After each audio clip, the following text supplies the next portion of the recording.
Question number है 119 यानी 119 number question ये पूछाता है कि प्रक्रिया के रूप में विज्ञान की प्रगति में सम्मिलित होता है। इन चार ऑप्शनों में से चूज करना है कौन सा सम्मिलित होगा। तो हम कहेंगे जो वैज्ञानिक विधि होती है वो आपकी प्रक्रिया के रूप में विज्ञान की प्रगति में सम्मिलित रहती है। तो ऑप्शन नंबर 2 सही हो जाएगा। इसी प्रकार का क्वेश्चन रीट थर्ड ग्रेड में भी पूछा है 2018 की वैकेंसी में। ठीक है, नेक्स्ट देख लेते हैं।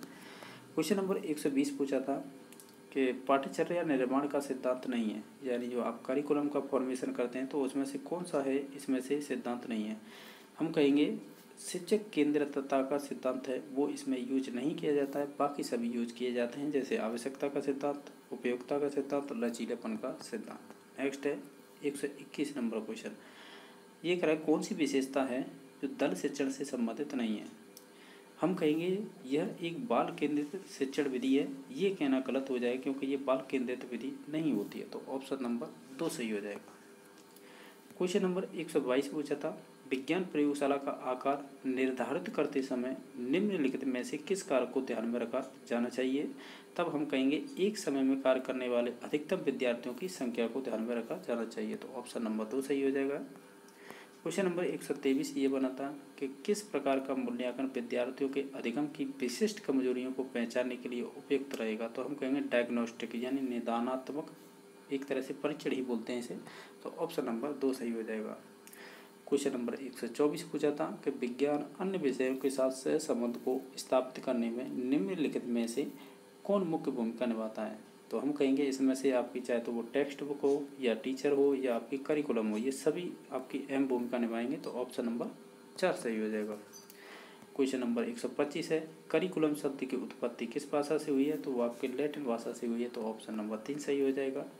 क्वेश्चन नंबर नेक्स्ट था कि कौन सा सोपान प्रायोजना विधि से संबंधित नहीं है, यानी जो आपकी प्रोजेक्ट विधि है उसमें जो आपके स्टेप होते हैं उन स्टेपों से कौन सा स्टेप इनमें संबंधित नहीं है वो आपको चूज करना है।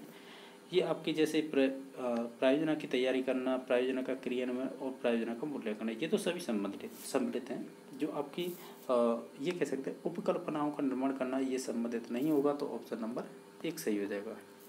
क्वेश्चन नंबर 137 है कक्षा के बाहर संचालित क्रियाकलाप जहां छात्र अवलोकन करते हैं, प्रयोग करते हैं, खोज करते हैं और प्राकृतिक घटनाओं की व्याख्या करते हैं, तो ये आपका संबंधित होता है। तो ये फील्ड ट्रिप से संबंधित होता है, यानी फील्ड ट्रिप यानी क्षेत्र भ्रमण। ये ऑप्शन नंबर 2 सही हो जाएगा।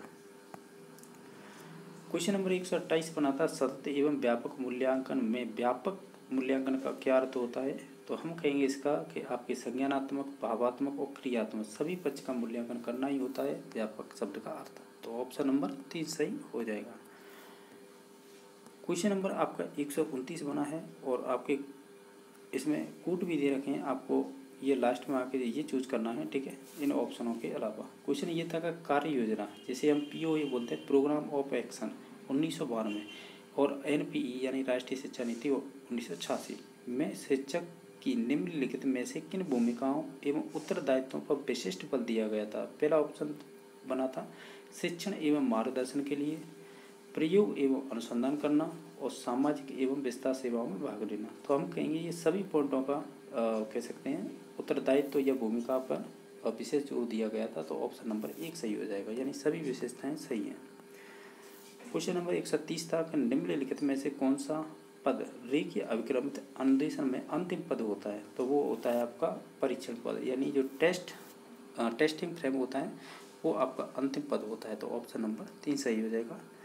क्वेश्चन नंबर आपका 131 पूछा था कि राष्ट्रीय पाठ्यचर्या की रूपरेखा यानी जिसे हम NCF 2005 बोलते हैं से संबंधित निम्नलिखित में से कौन सा मार्गदर्शक सिद्धांत सही नहीं है।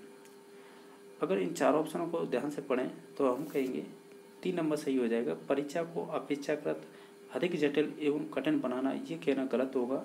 ठीक है, तो ऑप्शन नंबर 3 सही होगा क्योंकि पाठ्यक्रम को तो हमें लचीला रखना होता है, यही तो NCF 2005 कहता है। तो इस वजह से ये गलत हो जाता है, बाकी सभी सही थे।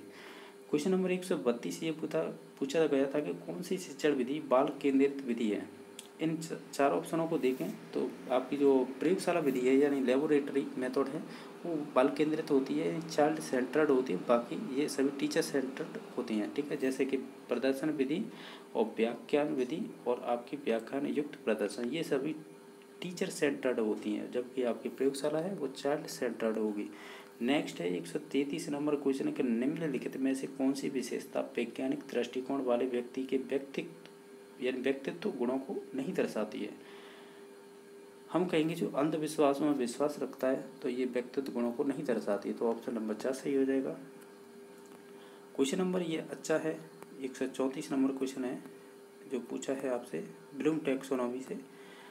क्वेश्चन इस प्रकार पूछा जाता है आपसे कि ब्लूम की टैक्सोनॉमी के अनुसार भावात्मक पक्ष के उद्देश्यों का सही क्रम क्या होगा। यानी आपका निम्न स्तर फिर उससे उच्च यानी लास्ट तक जो उच्चतम होता है उस तक जाना है।